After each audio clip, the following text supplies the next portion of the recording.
নমস্কার, অবলা টিভিতে সবাইকে স্বাগত। কবি হেমচন্দ্র বন্দ্যোপাধ্যায় তার লজ্জাবতী লতা কবিতায় বলেছেন, ছুঁইও না ছুঁইও না উটি লজ্জাবতী লতা, একান্ত সংকোচ করে একধারে আছে সরে। ছুঁইও না উহার দেহ, রাখো মোর কথা, তরুলতা যত আর চেয়ে দেখো চারিধার, ঘেরে আছে অহংকারে। উটি আছে কোথা? আহা ওইখানে থাক, দিও নাকো ব্যথা, ছুঁইলে নখের কোণে বিষম বাজিবে প্রাণে। যেইও না উহার কাছে, খাও মোর মাথা, ছুঁইও না উটি লজ্জাবতী লতা। আসলে এই কবিতায় তিনি বঙ্গীয় নারীর কোমলতা, লাজুক প্রকৃতি এবং সংবেদনশীলতার কথাই তুলে ধরতে চেয়েছেন। এছাড়াও নারীর লাবণ্য এবং সৌন্দর্যকেও তুলে ধরতে চেয়েছেন। যেমনটা কথায় বলে না, লজ্জা নারীর ভূষণ। এই কবিতার সূত্র ধরেই বলি, আজকে আমরা অবলা টিভিতে লজ্জাবতী লতা নিয়েই কথা বলবো। অবলা টিভিতে অবলার পরিবেশ কথায় আমরা বিভিন্ন সময় বিভিন্ন পশু পাখি এবং গাছগাছালিও তাদের সঙ্গে পরিচিত হওয়ার কথা বলেছিলাম। আজকের আলোচনার বিষয় লজ্জাবতী লতা। লজ্জাবতী এমন একটি লতানো গাছ যাকে স্পর্শ করলে তার পাতাগুলি কুঁকড়ে যায়। এর বিজ্ঞানসম্মত নাম মিমোসা পুডিকা। এর ছোঁয়ায় নিরাময়, এর স্পর্শে শান্তি। এই লাজুক লতার পাতায় লুকিয়ে আছে রোগ নিরাময়ের আধার। এটি একটি ছোট লতানো ঝোপ জাতীয় বহুবর্ষজীবী উদ্ভিদ, যা 30 থেকে 60 সেন্টিমিটার উচ্চতা পর্যন্ত বৃদ্ধি পায়। এর পাতাগুলি যৌগিক এবং পালকের মতন এবং প্রান্তে ছোট ছোট লম্বাটে পত্রিকা রয়েছে। ডালগুলি কিছুটা কাঁটাযুক্ত এবং লালচে বাদামি রঙের হয়। এই গাছের ফুল মূলত গোলাপি বেগুনি অথবা সাদা রঙের দেখতে হয়। এই গাছ আমরা ঝোপঝাড়ে, রাস্তার পাশে, মাঠের পাশে, শুকনো জমি ইত্যাদি স্থানেও দেখতে পাই। এটি মূলত সূর্যালোক প্রিয় উদ্ভিদ হলেও ঈষৎ ছায়াযুক্ত অঞ্চলেও টিকে থাকতে পারে।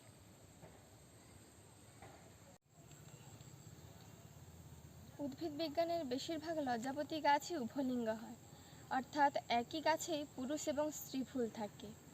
কিন্তু লোকেদের বিশ্বাস যে লজ্জাবতী গাছের পুরুষ এবং স্ত্রীর রূপ আলাদা হয়, যা বৈজ্ঞানিকভাবে তেমন প্রমাণিত না হলেও এর কিছু আলাদা বৈশিষ্ট্য রয়েছে।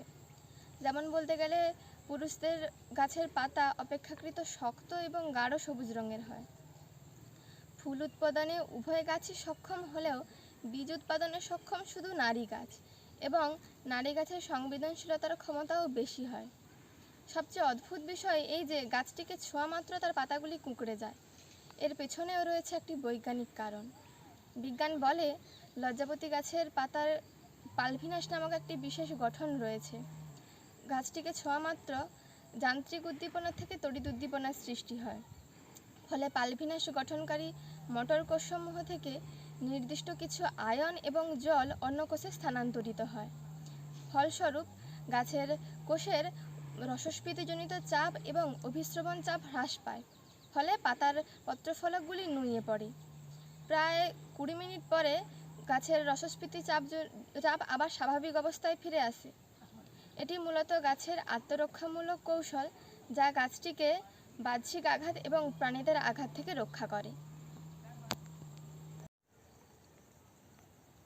লজ্জাবতী কেবলমাত্র একটি বিস্ময়কর প্রাকৃতিক প্রতিক্রিয়া সম্পন্ন উদ্ভিদ নয়, বরং এটি একাধিক গুণসম্পন্ন ভেষজ গাছ। আয়ুর্বেদ ও ইউনানি চিকিৎসায় এটি একটি গুরুত্বপূর্ণ ভেষজ উপাদান। ক্লিনিক্যাল গবেষণায় দেখা গেছে লজ্জাবতীতে অ্যালকালয়েড, ট্যানিন, গ্লাইকোসাইড, স্যাপোনিন ইত্যাদি উপাদান রয়েছে, যেগুলি প্রদাহ ও ব্যথা কমাতে সাহায্য করে। এটি পিত্ত ও বাতদোষ দূর করে, রক্ত বিশুদ্ধ করে এবং অন্তঃসত্ত্বা নারীদের জন্য বিশেষভাবে ব্যবহৃত হয়। ইউনানি চিকিৎসায় এটি রক্তস্তম্ভক এবং স্নায়ুশক্তি বৃদ্ধিতে ব্যবহৃত হয়। আয়ুর্বেদী ডাক্তারেরা এই লজ্জাবতী চূর্ণ ঔষধ হিসেবে ব্যবহারেরও পরামর্শ দেন।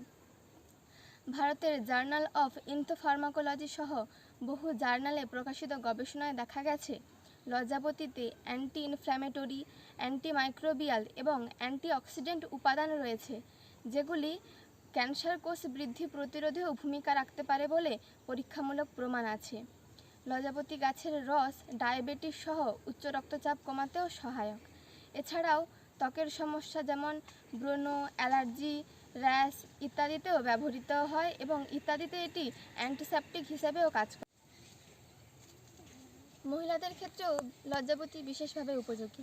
এটি ইউটেরাইন পেশিকে সবল করে এবং ফাঙ্গাল ইনফেকশন থেকে প্রতিরোধ করে। শিশুদের জন্য এই লজ্জাবতীর রস খাওয়ানো যেতে পারে। শিশুদের ফুসফুসের সমস্যা এবং ঠান্ডা কাশিতেও এই রস ব্যবহার করা যেতে পারে। শুধু যে লজ্জাবতী গাছের পাতা বা কাণ্ড ব্যবহৃত হয় এরকমটা নয়, এই লজ্জাবতী গাছের শিকড়ও ব্যবহার করা যেতে পারে। যেমন কাটা স্থানে রক্ত বন্ধ করা বা ক্ষত নিরাময়, অনিদ্রা, হজমের সমস্যা, শ্বাসকষ্ট, যক্ষ্মা ইত্যাদিতেও এই লজ্জাবতী গাছের শিকড় ব্যবহৃত হয়। তবে এটা মনে রাখা দরকার যে কোনো সমস্যায় যে কোনো অসুস্থ রোগীকে এটি দেওয়ার আগে বিশিষ্ট ডাক্তারবাবুর পরামর্শ অবশ্যই নেওয়া উচিত। আমরা তো লজ্জাবতীর উপকারিতা জানলাম, এর ভেষজ গুণ জানলাম, তাহলে এই গাছটি তো বনে বাদারে ঝোপঝাড়ে অযত্নেই বেড়ে ওঠে। আমরা চাইলেই কি আমাদের বাগানে কিংবা ছাদ বাগানে বা বাড়ির সামনে কোনো ফাঁকা জায়গা থাকলে একে আমরা লাগাতে পারি। একটি গাছ যে আমাদের স্পর্শে ছাড়া দেয় তা আমাদের মনে একটা ভালো লাগা আনতে পারে।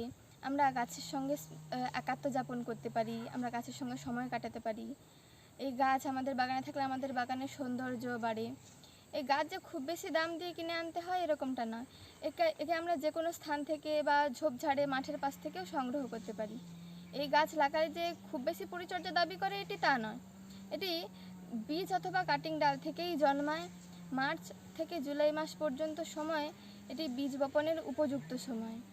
এই গাছটিকে হালকা ছায়াযুক্ত এবং আলো বাতাস চলাচলের সক্ষম স্থানে রাখা উচিত, যাতে গাছটি স্বাচ্ছন্দ্যে বেড়ে উঠতে পারে। আলোচনার একদম শেষাংশে বলি, প্রকৃতি তার প্রত্যেকটি সৃষ্টিতে লুকিয়ে রেখেছে কোনো না কোনো উদ্দেশ্য। আপাতভাবে যাকে কোনো লতা, গুল্ম কিংবা গাছ বলে মনে হয়, তারই মধ্যে লুকিয়ে আছে প্রকৃতির অপার সৌন্দর্য কিংবা হতে পারে কোনো কঠিন রোগের বিশল্যকরণী। আর যে কোনো লতা, গুল্ম বা গাছ শুধু মানুষের নয়, হতে পারে অন্যান্য কোনো পশু পাখির আশ্রয় কিংবা সমাধান সূত্র। তাই এই প্রকৃতির প্রত্যেকটি গাছকেই আমাদের বাঁচিয়ে রাখতে হবে। লজ্জাবতী নারী রূপক, কিন্তু আমরা জানি যে একটি নারীর মধ্যে লুকিয়ে থাকে কি অসীম শক্তি, কি অসীম সৃষ্টির উৎস। লজ্জাবতী আমাদের শেখায় প্রকৃতিতে জীবনের অস্তিত্ব কিভাবে ধৈর্য ধরে নিজেকে টিকিয়ে রাখতে হয়। লজ্জাবতী আমাদের শেখায় নম্রতার মাঝেও লুকিয়ে থাকে কি গভীর শক্তি। তাই বলবো, লজ্জাবতী লতা হতে বলিনি একবারও, লজ্জায় কুঁকড়ে যাওয়াটাই বড়। লজ্জা দিয়ে বিসর্জন এ আওয়াজ তোলো, যে লজ্জা তোমার নয় সে লজ্জা ভুলো। তাই প্রকৃতির এই লাজুক সুন্দর লতা লজ্জাবতী লতাকে ভালোবাসুন, এর সৌন্দর্য উপভোগ করুন এবং এর ঔষধি গুণও উপকৃত হন। সবাই পশু পাখির পাশে থাকুন, গাছেদের পাশে থাকুন এবং অবলার পাশে থাকুন। ধন্যবাদ।